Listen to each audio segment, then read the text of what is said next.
Hi everybody, thanks for tuning into the video on this 2017 Nissan Rogue. This particular Rogue is the SV trim level. It's the middle trim level for the Rogue. It's above the more basic S trim, but below the leather and more expensive SL trim. So if you're looking for a well-equipped car with a reasonable price point, it's still going to be cloth seats, but you get heated seats, blind spot, full power driver's seat, and remote start. This is the trim level for you. Starting off in the front here, you do have that redesigned front end. I believe they started making these in 2015 in this body style. They did have 1 year where they had some Rogues hanging out that were called Rogue Selects. They were the old body, but I believe this is about 2015 they started making that body style. Coming around to the side here, you're going to see an alloy rim wrapped in a General Ultimax tire. That tire looks to be half to 2/3 tread. Still a good bit of life left in it. Body-colored mirror caps. You do have an integrated turn signal on the outside of that mirror cap. Coming around to the inside, you're probably going to look at this mirror and say, well, he said there was blind spot. Where's the blind spot? The blind spot for Nissan is actually located right there on the inside of your door panel. They started doing that probably 2016, maybe even a little before that. In my opinion, it's actually a better spot to put it because it's lighting up right in your peripheral vision. If you're blinkering over, it'll actually flash at you. If there's a vehicle in your blind spot, you turn your blinker on. But super helpful that way. Really a good, obviously, passive safety feature. Looking here, you're going to see a little triangle on both the front door handles. That is your proximity unlock system. If you have the key in your pocket and you hit that, it'll unlock the doors for you. Of course, the door handles are all chrome accented as well. There's a black matte plastic that runs the length of the vehicle, just helps protect the bottom of the paint and rocker panels from anything that could get thrown up off the road and otherwise damage your paint. Matching general tire and alloy rim in the back. Back here, you're going to find all your Nissan Rogue and SV all-wheel drive badging. You also have some nice chrome accents on the lower part of the bumper as well as on your deck lid there. Underneath that Nissan emblem, you can see where your backup camera is mounted right there. Continuing up this side, take a look on the inside of the vehicle here. All your power windows, locks, and mirrors in a standard fashion there on the door. Not going to take much time there other than to say that there is the child window lockout button here. Full power driver's seat with lumbar support. The base of the seat can actually, not only can it go forwards and backwards, it can actually go up and down, as well as tilting back and forth. So a lot of ways to get comfortable in that seat. And of course, the wheel both tilts and telescopes in and out of the column here. So pretty easy to get comfortable in there. Before we start the car up, let's take a look. It does have 2 keys. They are equipped with remote start. It's a fob style key. So with your foot on the brake, all you do is push the button here. Starts up under the hood, of course, a 2.5 liter engine linked to a continuously variable transmission, and the vehicle is all-wheel drive. It does have just over 91,000 miles on it, so it's out of its original factory powertrain warranty. However, we can add additional warranties that basically mimic the factory powertrain or factory bumper-to-bumper coverage, whatever you wish. So you can talk to your sales consultant or finance professional about that. Taking a look at some of the controls, we're going to move from left to right. Of course, down here you're going to have your traction control, as well as your all-wheel drive lock button, sport, and eco modes. Coming over here to the wheel, you're going to see your menu navigation, as well as your volume controls. Right-hand side of the wheel, you're going to see your cruise control items as well as your Bluetooth. In the center stack, of course, you have a screen here. It is not a touch screen. It's controlled by the buttons to the left and right. Pretty standard controls there. AM, FM radio, as well as XM satellite radio. In addition to that, you can Bluetooth audio from your phone to the vehicle. And there's obviously a CD player there as well. Your backup camera will come up. Nice, crisp, and clear backup camera there with a predictive line on it. Dual zone climate control. For both the driver and the passenger, you can hit auto and just let it roll like that, or you can sort of do whatever you want with it.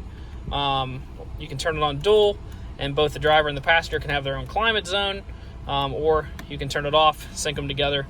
All your choice there. Lots of ways to make the climate as comfortable for you as well. USB and auxiliary down here, as well as a 12-volt power supply.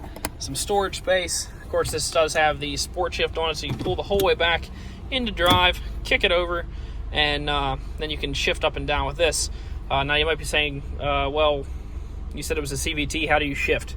You're not technically shifting gears, but the factory has sort of allowed the CVT to have these shift points in it where it holds certain RPMs. to make it feel like it's shifting, just because people want that feel of shifting their gears, although you are not shifting gears technically. You're just changing the shift point on the CVT. CVTs, of course, they have 2/3 less moving parts. When they first came out with them back in it was probably like 2010 range, they had a lot of problems with them, but since then, 2/3 less moving parts. They're much more efficient. They have a wider power band. Overall, just a better transmission for pretty much everything other than a sports car. You're going to see most of your cars and small SUVs go into those if they're not already there. Down here is where your heated seats are. Both have a high and a low function. Some storage in there, and a 12-volt power supply as well. Taking a look in the glove compartment, there is the the owner's manual in there. Usually there is a multi-point inspection sheet in there. This particular car, I did not leave it in there just because they forgot to put what they did to the car on there. This particular car got 2 new front brake rotors and brake pads, so your front brakes are entirely new. The wheels were 6/32 the whole way around. That's about three times the state minimum. We did do an oil change and gave it a fresh Pennsylvania state inspection. So all your wearable parts look pretty good for some time. Fresh PA inspection, fresh oil. So good that way. Now, if you've been on the website, we do provide our Carfaxes for free. We're not trying to hide anything. This vehicle does have an accident reported. Now, if you hang out for a little bit, I'm going to show you exactly what got hit and how I know. So the accident was reported in Pennsylvania on the, looks like 5/30/18. It actually might have had, let me just check real quick here. And it looks like just one reported in Pennsylvania, 5/30/18 damage. Yep. All right, so don't run away yet. Give me 1 second to show you how we know what got hit. So it was definitely a front end accident, and you can tell that mostly by the slight change in paint from the front bumper to the fender. Now, if you pop the hood, some cool things that people don't know, if you hang out here for a second, I'm going to put the prop in. You can take a look under here, and these have all been sprayed with their original factory paint. Those bolts have never been turned on this side. Continuing down across this side, original factory paint, bolts never been turned. There's no tape line here. There's no paint line. The hood looks good as well. That's original paint. There's no tape lines there. No tape lines on the back side. So you can definitely tell it was a front end collision because that bumper has been repainted, and it is not a perfect match. Now, if I didn't tell you that, you'd probably never notice it, but you can tell it's not a perfect match that way. But like I said, it's really great to be able to look at these and actually have some knowledge, because you can tell neither of these fenders have ever been replaced. They've also never been painted. The hood has never been replaced or painted. So basically, the car was in some kind of a fender bender.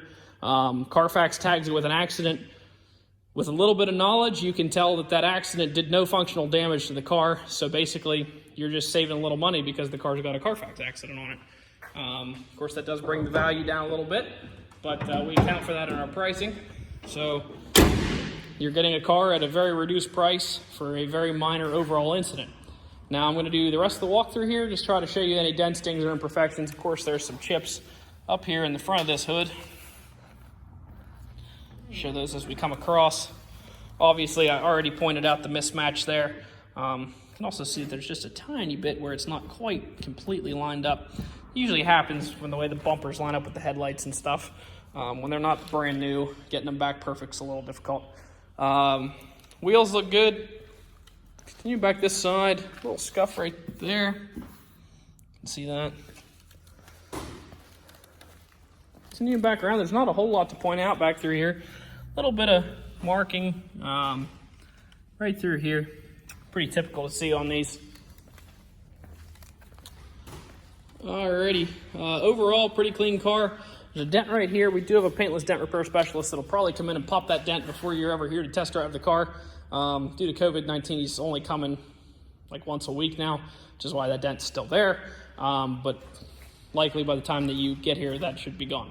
If you'd like to come out, take a look at this Rogue, you can stop out and see us, 21518 Great Cove Road in McConnellsburg, Pennsylvania.